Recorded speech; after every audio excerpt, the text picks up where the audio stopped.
Elena? I'll stop hijacking. Sorry, last question. So we were talking about in a group chat about well, I was bringing it up in terms of capitalism, and like because I've come looking at this from different cultural aspects, the familial aspects, and all the rest of that. So can you tell quickly what's a three-ish seven versus a seven-ish three? Because Well, sorry, it's cultural. It's cultural in this first world capitalism. Like this is how you sell yourself. Not necessarily so much in Australia, but yes, I think in America, much more.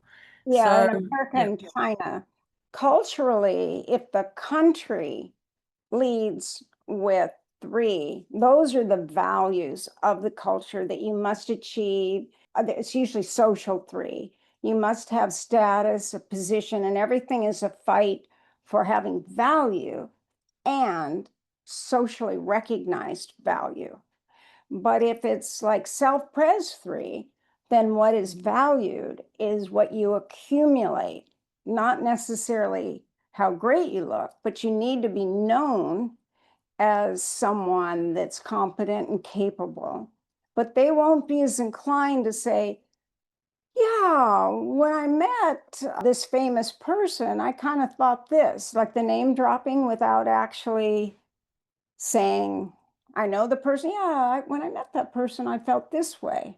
They're not going to do that as much. They're going to be present a little more humble and say it doesn't matter to them.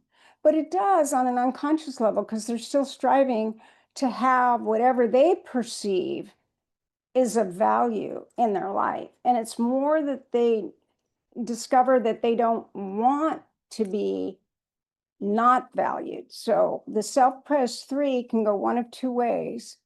It can be a little more humble, but saying it, I'm thinking of this friend that was in a study group with those of us that all were using the Enneagram types for many years, starting in 1995.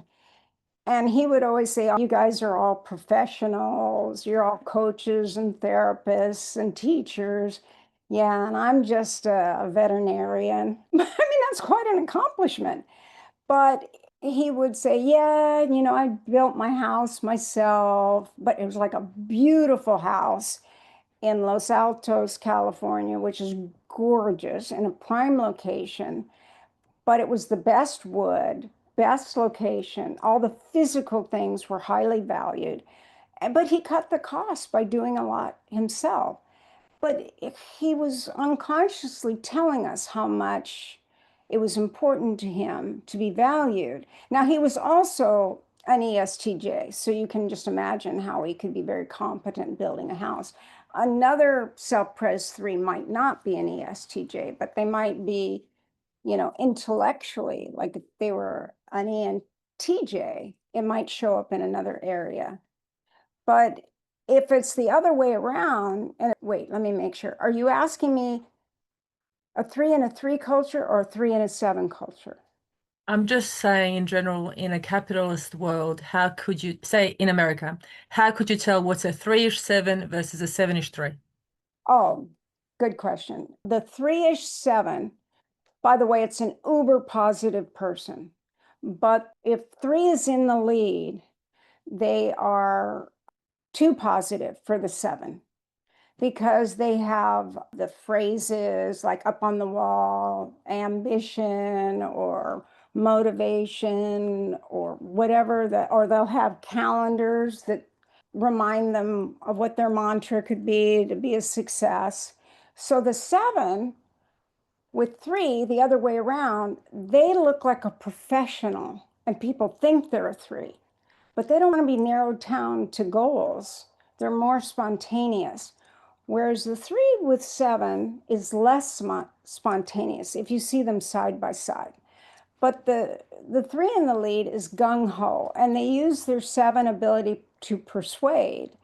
And the positivity is like over the top. They cannot let in negative because the seven, feels down or like discouraged. They don't want to feel discouraged, so they look for something positive. And the three has to achieve and be seen that way, so they're going to do something else so they can get that good feeling that hit of good feeling by achieving and accomplishing, but they have to be popular and liked as well. Wow, what a burden. But, and as we know, some of you understand that. So it is important just switching the types and the tri-type and the ranking of the instincts and the identifications.